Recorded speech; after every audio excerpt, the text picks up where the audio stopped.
नमस्कार.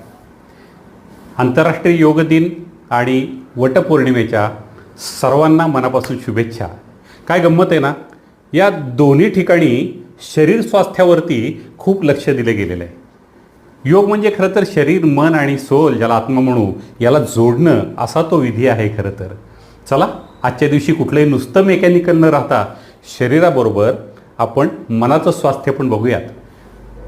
पत्नी आजच्या दिवशी वडाच्या भोवती फिरते, पतीच्या दीर्घायुष्यासाठी, स्वास्थ्यासाठी बऱ्याच प्रार्थना करते. पण आता आपण सगळ्यांनीच एकमेकांसाठी, कुटुंबासाठी, विश्वासाठी शरीर स्वस्थ राहावं आणि मन स्वस्थ राहावं, त्यासाठी ठरवून आपल्यामधल्या विकाराचं दर्शन करूयात आणि मन थोडं लवचिक करूयात, शांत करूयात, स्वस्थ राहूयात, मस्त राहूयात. तर त्या योगा दिनाच्या आणि वटपौर्णिमेच्या सगळ्यांना खऱ्या शुभेच्छा आहेत. तर चला, आजच्या दिवशी ठरवून शरीर, मन आणि अंतर्मन शांत होण्यासाठी, समाधानी राहण्यासाठी आपणच